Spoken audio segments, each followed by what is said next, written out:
ಸ್ನೇಹಿತರೆ, ನಮಗೆಲ್ಲ ಗೊತ್ತಿದ್ದ ಹಾಗೆ ಭಗವಾನ್ ಶ್ರೀರಾಮರ ಅನನ್ಯ ಭಕ್ತರಲ್ಲಿ ಒಬ್ಬರಾಗಿದ್ದರು ಮಾತಾ ಶಬರಿ.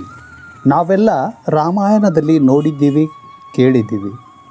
ಭಗವಾನ್ ಶ್ರೀರಾಮರು ತಮ್ಮ ವನವಾಸ ಕಾಲದಲ್ಲಿ ಶಬರಿ ಆಶ್ರಮಕ್ಕೆ ಬರ್ತಾರೆ. ಮಾತಾ ಶಬರಿ ಭಕ್ತಿಯಿಂದ ಭಗವಾನ್ ಶ್ರೀರಾಮರಿಗೆ ಕೊಟ್ಟ ಬಾರೆ ಹಣ್ಣುಗಳನ್ನು ತಿಂತಾರೆ. ಇಲ್ಲಿವರೆಗಿನ ಕಥೆ ಎಲ್ಲರಿಗೂ ಗೊತ್ತಿದೆ. ಆದರೆ ಈ ಮಾತಾ ಶಬರಿ ಆಶ್ರಮ ಭಾರತದಲ್ಲಿ ಎಲ್ಲಿದೆ? ಮಾತಂಗ ಋಷಿ ಆಶ್ರಮ ಎಲ್ಲಿತ್ತು? ಬನ್ನಿ ಇವತ್ತು ಮಾತಾ ಶಬರಿಯ ಆಶ್ರಮಕ್ಕೆ ಹೋಗೋಣ. ಮಾತಾ ಶಬರಿ ಅಂತ ಭಕ್ತರಿದ್ದ ಈ ಪಾವನ ಸ್ಥಳ ಎಲ್ಲಿದೆ, ಹೇಗಿದೆ? ಭಗವಾನ್ ಶ್ರೀರಾಮರ ಪಾವನ ಚರಣಗಳು ಬಿದ್ದಂಥ ಈ ಸ್ಥಳ ಹೇಗಿದೆ? ಬನ್ನಿ ನೋಡೋಣ. ಕರ್ನಾಟಕ ರಾಜ್ಯದ ಬೆಳಗಾವಿ ಜಿಲ್ಲೆಯ ರಾಮದುರ್ಗ ತಾಲೂಕಿನಿಂದ ಸುಮಾರು 15 ಕಿಲೋಮೀಟರ್ ದೂರದಲ್ಲಿದೆ ಶಬರಿ ಕೊಳ್ಳ. ಶಬರಿ ಕೊಳ್ಳ ಅಂತಲೇ ಹೆಸರುವಾಸಿಯಾದ ಈ ಪಾವನ ಸ್ಥಳ ಕರ್ನಾಟಕ ರಾಜ್ಯದ ಬೆಳಗಾವಿ ಜಿಲ್ಲೆಯ ರಾಮದುರ್ಗ ತಾಲೂಕಿನಿಂದ ಸುಮಾರು 15 ಕಿಲೋಮೀಟರ್ ದೂರದಲ್ಲಿ ಶಬರಿ ಕೊಳ್ಳ ಅಂತಾನೆ ಹೆಸರುವಾಸಿಯಾದ ಈ ಪಾವನ ಸ್ಥಳ ಇದೆ. ಈ ಪಾವನ ಸ್ಥಳದಲ್ಲಿ ಭಕ್ತೆ ಶಬರಿ ಭಗವಾನ್ ಶ್ರೀರಾಮರಿಗಾಗಿ ಕಾದಿದ್ದಳು. ದೊಡ್ಡ ದೊಡ್ಡ ಗ್ರಾನೈಟ್ ಕಲ್ಲುಗಳಿಂದ ತುಂಬಿರುವ ಎತ್ತರದ ಗುಡ್ಡಗಳಲ್ಲಿ 1000 ವರ್ಷಗಳಿಗಿಂತ ಹಳೆಯದಾದ ಶಬರಿ ಮಂದಿರ ಇದೆ. ಇದೇ ಪುಣ್ಯ ಭೂಮಿಯಲ್ಲಿ ಮಾತಾ ಶಬರಿಗೆ ಭಗವಾನ್ ಶ್ರೀರಾಮರ ಸಾಕ್ಷಾತ್ಕಾರ ಆಗುತ್ತೆ. ಭಗವಾನ್ ಶ್ರೀರಾಮರು ಇದೇ ವನಕ್ಕೆ ಬಂದು ಶಬರಿಗೆ ದರ್ಶನ ಕೊಟ್ಟು ಈ ಕೊಳ್ಳದ ತುಂಬೆಲ್ಲ ಭಗವಾನ್ ಶ್ರೀರಾಮ ಸುತ್ತುತ್ತಾರೆ. ಜೊತೆಯಲ್ಲಿ ಸಹೋದರ ಲಕ್ಷ್ಮಣ ಇರ್ತಾರೆ. ಮಂದಿರದ ಹೊರಗಿನ ಪರಿಸರ ಬಹಳ ದೊಡ್ಡದಾಗಿದೆ. ಈ ಶಬರಿ ಕೊಳ್ಳದ ಸುತ್ತಮುತ್ತಲ ಪ್ರದೇಶ ವರ್ಷದ 12 ತಿಂಗಳು ಸಹ ಹಸಿರಿನಿಂದ ಗಿಡಮರಗಳಿಂದ ತುಂಬಿರುವುದು ಇಲ್ಲಿಯ ಮತ್ತೊಂದು ವಿಶೇಷ. ಮತ್ತು ವರ್ಷವಿಡೀ ಈ ಕೊಳ್ಳದ ತುಂಬೆಲ್ಲ ಮಂಗಗಳು ಇರುವುದು ಮತ್ತೊಂದು ವಿಶೇಷ. ಈ ಕೊಳ್ಳಕ್ಕೆ ಪ್ರವೇಶ ಮಾಡುತ್ತಿದ್ದಂತೆ ಮೊದಲಿಗೆ ನಮಗೆ ದೊಡ್ಡ ಆಲದ ಮರ ಕಾಣುತ್ತೆ. ಅದರ ಪಕ್ಕದಲ್ಲಿ ಭಗವಾನ್ ಶ್ರೀರಾಮರ ದೇವಸ್ಥಾನ ಇದೆ. ಮೊದಲಿಗೆ ಅಂದರೆ 1000 ವರ್ಷಗಳ ಹಿಂದೆ ಭಗವಾನ್ ಶ್ರೀರಾಮರ ಪುರಾತನ ದೇವಸ್ಥಾನ ಇಲ್ಲಿತ್ತು.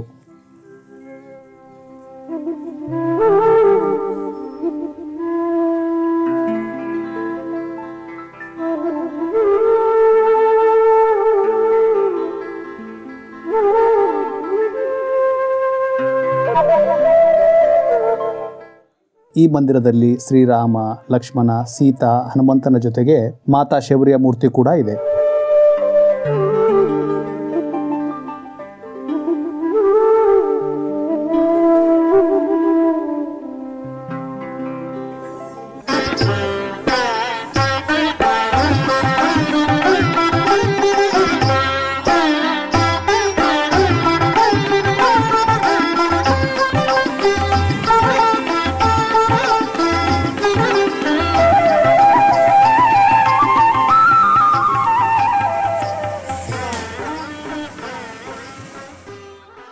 ಕಾಲಕ್ಕೆ ಮಳೆ ಗಾಳಿ ಹೊಡೆತದಿಂದಾಗಿ ಅದು ಶಿಥಿಲ ಆದಾಗ ಸುಮಾರು 100 ವರ್ಷಗಳ ಹಿಂದೆ ಇಲ್ಲಿನ ಒಬ್ಬ ಸಂತ ರಾಮಚರಣದಾಸ್ ಅವರು ಈಗ ಇರುವ ಈ ದೇವಸ್ಥಾನವನ್ನು ಕಟ್ತಾರೆ. ಅವರ ಮೂರ್ತಿಯನ್ನು ಈಗಲೂ ನಾವು ಇಲ್ಲಿ ಕಾಣಬಹುದು. ಸಂತ ರಾಮಚರಣದಾಸ್ ಅವರು ಈ ಆಲದ ಮರದ ಕೆಳಗೆ 21 ವರ್ಷಗಳ ಕಾಲ ಒಂಟಿ ಕಾಲಿನಲ್ಲಿ ನಿಂತು ತಪಸ್ಸನ್ನು ಮಾಡಿದ್ದರು ಮತ್ತು ಸಿದ್ಧಿಯನ್ನು ಪಡೆದಿದ್ದರು.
ಮಂದಿರದ ಗರ್ಭಗುಡಿಯಲ್ಲಿ ಮಾತಾ ಶಬರಿಯ ಸುಮಾರು 3 ಫೀಟ್ ಎತ್ತರದ ಮೂರ್ತಿ ಇದೆ.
Abah.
ಶಬರಿ ಮಾತೆಯ ವಾಸ್ತವಿಕ ಹೆಸರು ಶ್ರಮಣ ಆಗಿತ್ತು. ಅವರ ಜನ್ಮ ಬೀಳ ಜಾತಿಯ ರಾಜಮನೆತನದಲ್ಲಿ ಆಗುತ್ತೆ. ಶಬರಿ ಬಾಲ್ಯದಿಂದಲೇ ಮಾತಂಗ ಋಷಿಯ ಆಶ್ರಮದಲ್ಲಿ ಇರುತ್ತಿದ್ದಳು. ಅಲ್ಲೇ ಆಶ್ರಮದಲ್ಲಿ ಇದ್ದುಕೊಂಡೇ ಎಲ್ಲ ಕೆಲಸಗಳನ್ನ ಮತ್ತೆ ಸೇವಾ ಕಾರ್ಯಗಳನ್ನು ಮಾಡುತ್ತಿದ್ದಳು. ಮಾತಂಗ ಋಷಿ ತನ್ನ ದೇಹ ತ್ಯಾಗದ ಸಮಯದಲ್ಲಿ ಶಬರಿಗೆ ಆದೇಶ ಮಾಡ್ತಾರೆ. ಇದೇ ಸ್ಥಾನದಲ್ಲಿ ಭಗವಾನ್ ಶ್ರೀರಾಮರು ಒಂದು ದಿನ ಶಬರಿಯನ್ನು ಭೇಟಿ ಮಾಡಲು ಬರ್ತಾರೆ ಅಂತ ಹೇಳ್ತಾರೆ. ಅದಕ್ಕೆ ಇದೇ ಆಶ್ರಮದಲ್ಲಿ ಇದ್ದುಕೊಂಡು ಕಾಯಬೇಕು, ಅವರೇ ಬಂದು ಶಬರಿಯ ಉದ್ಧಾರ ಮಾಡ್ತಾರೆ ಅಂತ ಹೇಳ್ತಾರೆ. ತನ್ನ ಗುರುವಿಗೆ ಕೊಟ್ಟ ವಚನದ ಪಾಲನೆ ಮಾಡುತ್ತಾ ಶಬರಿ ಹಲವಾರು ವರ್ಷಗಳ ಕಾಲ ಶ್ರೀರಾಮನ ಬರುವಿಗಾಗಿ ಕಾಯ್ತಾಳೆ. ಒಂದು ದಿನ ಸೀತಾಮಾತೆಯ ಹುಡುಕಾಟ ಮಾಡುತ್ತಾ ಭಗವಾನ್ ಶ್ರೀರಾಮರು ಸಹೋದರ ಲಕ್ಷ್ಮಣನ ಜೊತೆಗೆ ಈ ಶಬರಿ ಆಶ್ರಮಕ್ಕೆ ಬರ್ತಾರೆ. ಶಬರಿ ಅವರನ್ನು ನೋಡುತ್ತಾ ಕಣ್ತುಂಬಿಕೊಂಡು ಬಹಳ ಭಕ್ತಿಯಿಂದ ಅವರ ಸ್ವಾಗತ ಮಾಡ್ತಾಳೆ ಮತ್ತು ಬಹಳ ಪ್ರೀತಿಯಿಂದ ಆಶ್ರಮದಲ್ಲಿ ಇದ್ದಂತಹ ಬಾರೆ ಹಣ್ಣುಗಳನ್ನು ತಿನ್ನಲಿಕ್ಕೆ ಕೊಡ್ತಾಳೆ.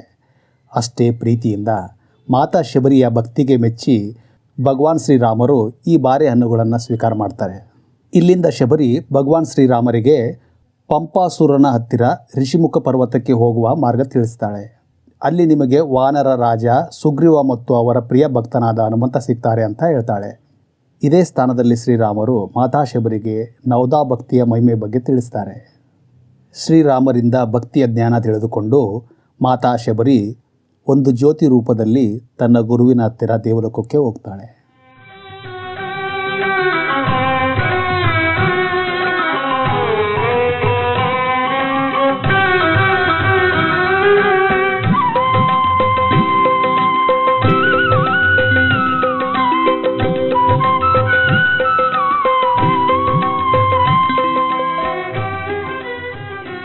ಮುಖ್ಯ ಮಂದಿರದ ಹಿಂದೆ ಒಂದು ಪ್ರಾಚೀನ ಶಿವಮಂದಿರ ಇದೆ.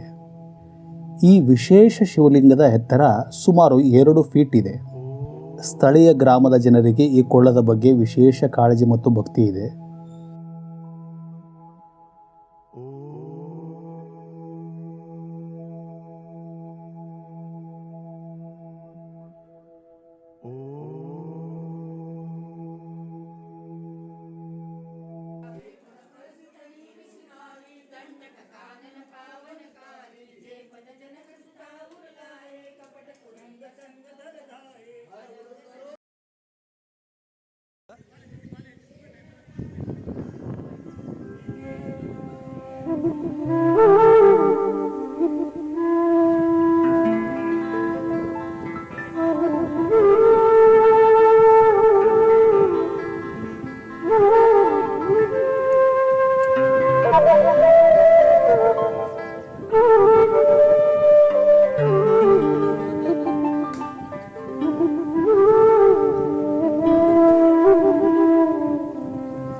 ಭಾಳ ಇಲ್ರಿ ಆರಾಮಾಗ ಮಾಡೋದು. ಈ ಮಂದಿರದಲ್ಲಿ 12 ತಿಂಗಳು ಹಲವಾರು ಚಿಕ್ಕ ಪುಟ್ಟ ಉತ್ಸವ ಆಗ್ತಾನೆ ಇರ್ತವೆ. ದೇವಸ್ಥಾನದ ಪಕ್ಕದಲ್ಲಿಯೇ 2 ಹೊಂಡಗಳಿವೆ. ಹೊಂಡದಲ್ಲಿರುವ ನೀರು ಬಹಳ ಶುದ್ಧವಾಗಿದೆ ಮತ್ತು ಸ್ವಚ್ಛವಾಗಿದೆ. ಒಂದು ಹೊಂಡದಲ್ಲಿ ಜನರಿಗೆ ಸ್ನಾನಕ್ಕೆ ಅವಕಾಶ ಇದೆ.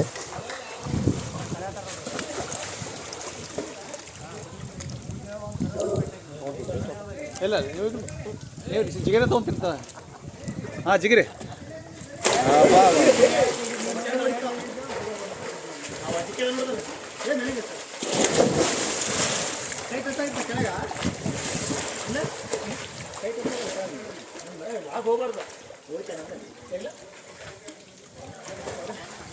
ಯಾವ ಊರ್ರಿ ಅನ್ನಾರ? ಹುಬ್ಳಿ ಬಳ್ಳಾರಿ ರಾಯಚೂರು. ಹುಬ್ಳಿ ಬಳ್ಳಾರಿ ರಾಯಚೂರ?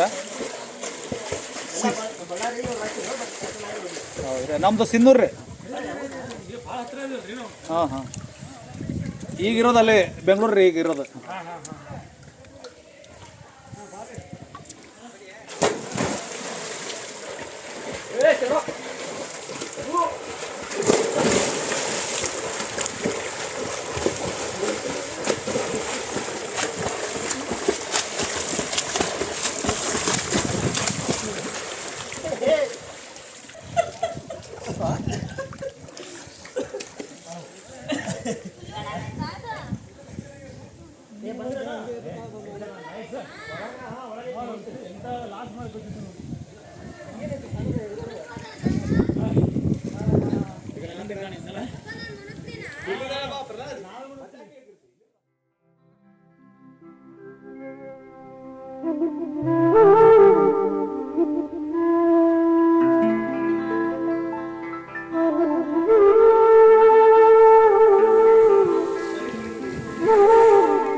ಅಲ್ಲ, ಅವ್ರು ಹೇಳತ್ತಿದ್ದ ನೀವು ಜಿಗಿದ್ರೆ ನೀರೆಲ್ಲ ಹೊರಗೆ ಹೋಗತ್ತಂತ.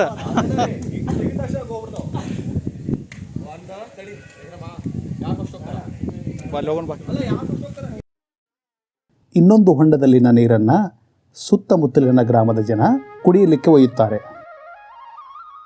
ಯಾಕಂದರೆ ಈ ನೀರು ಹಲವಾರು ಔಷಧಿ ಗುಣಗಳನ್ನು ಹೊಂದಿದೆ. ಅನೇಕ ಜನ ಈ ನೀರನ್ನು ಕಾಯಿಲೆಗಳಿದ್ದರೆ ಅದನ್ನು ವಾಸಿಯಾಗಲಿಕ್ಕೆ ಔಷಧಿ ರೂಪದಲ್ಲಿ ಉಪಯೋಗ ಮಾಡ್ತಾರೆ.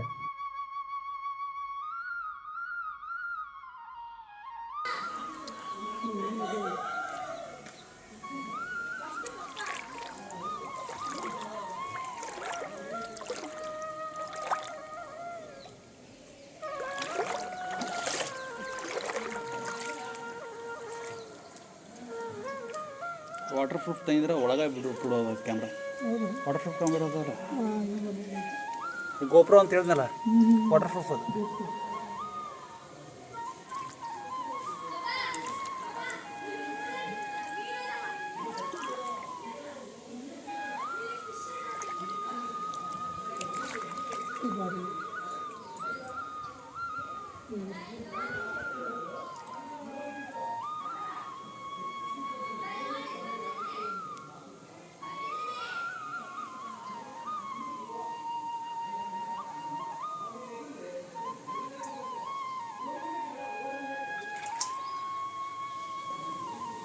ಹೌದಾ, ದೊಡ್ಡದೈತಿ. ಇಲ್ಲಿ ಮುಂದಿತ್ತು ಸೌಂಡಿಗೆ ಒಳಗೆ. ಬಟ್ ನೀರು ಮಾತ್ರ ಔಷಧಿ ಗುಣಗಳುಳ್ಳ ನೀರು. ಆ ನೀರು ಕುಡಿದ್ರೆ ಎಂತೆಂಥ ಜಡ್ ಸತೆ ಹೋಗ್ಕೋ. ಸ್ವಲ್ಪ ತಗೋ ಹಿಂಗೆ ಕೈಲಿ ಆಗತ್ತೆ ನೋಡು. ಹಾಂ, ಸ್ವಲ್ಪ ಕುಡಿಲಿ.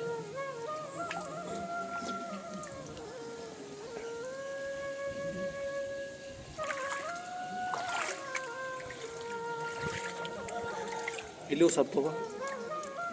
ಇದ್ರದ್ದು ಭಾಳ ಮಹಿಮೆ ಐತಿ.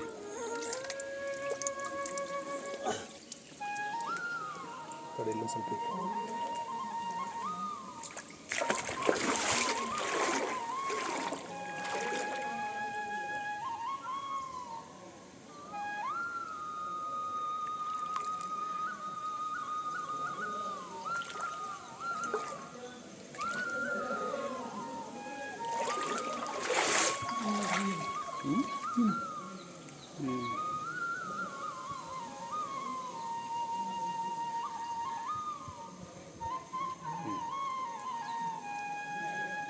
ಆ್ಯಕ್ಚುಲಿ ಎಲ್ಲಕ್ಕಿಂತ ಹೆಚ್ಚಾಗಿ ಇಲ್ಲಿ ಮೀನುಗಳು ಅದಾವ ನೋಡಿ, ಇಲ್ಲಿ ನೋಡಿ ಹೆಂಗೆ ಓಡಾಡ್ತಾರೆ ನೋಡಿ. ಬರ ಬರ ಬರ ಬರ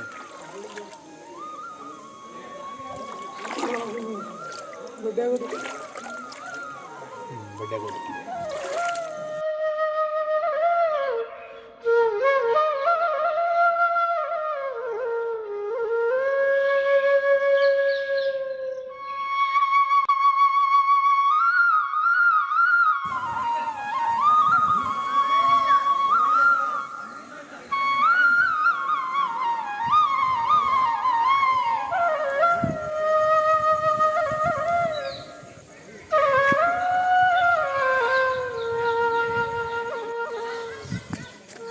ಮಂದಿರದ ಹಿಂದಿನ ಭಾಗದಿಂದ ಗುಡ್ಡದ ಕಡೆ ಹೋಗುವ ಒಂದು ದಾರಿ ಇದೆ. ಈ ದಾರಿಯಲ್ಲಿ ಸ್ವಲ್ಪ ದೂರ ಹೋದರೆ ಇಲ್ಲಿ ಒಂದು ಜಲಪಾತ ಇದೆ. ಮಳೆಗಾಲದಲ್ಲಿ ಇದು ಬಹಳ ದೊಡ್ಡದಾಗಿ ಸುಂದರವಾಗಿ ಕಾಣುತ್ತೆ. ಇದರ ಕೆಳಗೆ ನಿಂತು ಸ್ನಾನ ಮಾಡುವುದೇ ಒಂದು ಸುಂದರ ಅನುಭವ.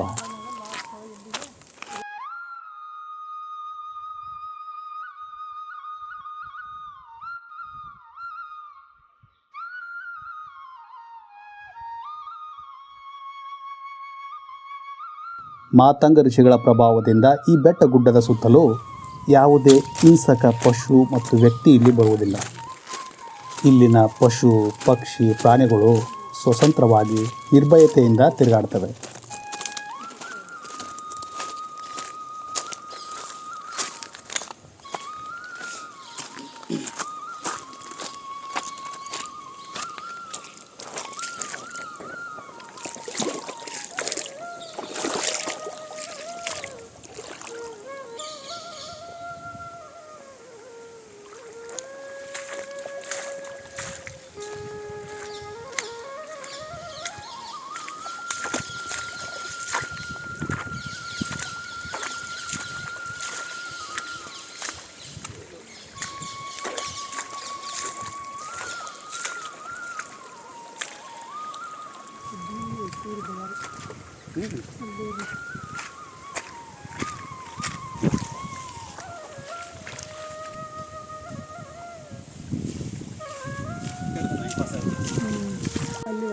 ನಾ ಇಲ್ಲಿ ಮಾಡಿಲ್ಲ ಅವಾಗ, ನಾವು ಅಲ್ಲಿ ಮಾಡಿ ನೀರು ಬಿಡ್ತೈತಲ್ಲ, ಹುಡುಗರು ಕರ್ಕೊಂಬರ್ಬೇಕಾಯ್ತು ನೋಡಿ, ಹುಡುಗರು ಕರ್ಕೊಂಬರೋಗಿತ್ತು. ನಾವು ಅದೇನು ಆಗಿದ್ದಿಲ್ಲ ಅಂದ್ರೆ ನಿಮ್ಮ ಗುಂಡ ಕರ್ಕೊಂಬರೋದಾಗಿತ್ತು. ಸಕಲ ಎಂಜಾಯ್ ಮಾಡೋ.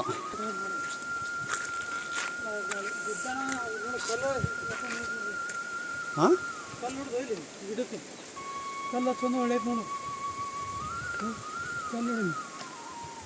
ಓಹೋ,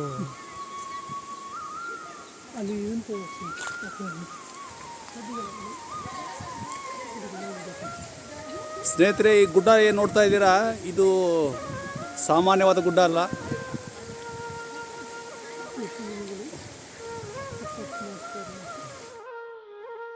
ತಪೋಭೂಮಿ, ಪುಣ್ಯಭೂಮಿ ಈ ಕ್ಷೇತ್ರ.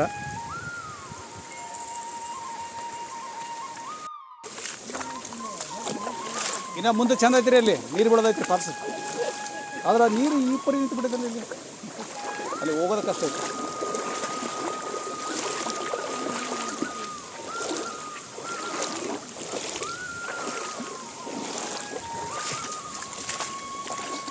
ಹಾಂ, ನೀ ಬಾರ್ರಿ.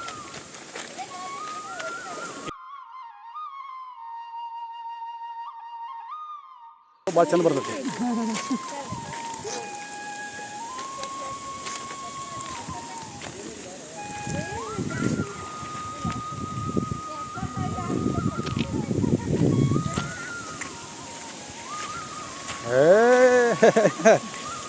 ಇದು ಇಂಪಾರ್ಟೆಂಟ್ ಪ್ಲೇಸ್ ಅಂದ್ರೆ ಇದು ಇಂಪಾರ್ಟೆಂಟ್ ಪಾಯಿಂಟ್.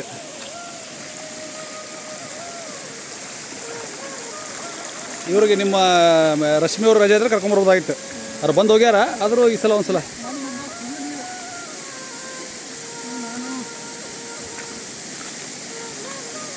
ಆ್ಯಕ್ಚುಲಿ ಇಂಥವೆಲ್ಲ ಓಡಾಡೋಕ್ಕೆ ಯಾರಿಗೆ ಇಂಟ್ರೆಸ್ಟ್ ಇರ್ತದಲ್ಲ ಅವ್ರು ಕರ್ಕೊಂಬಂದ್ರೆ.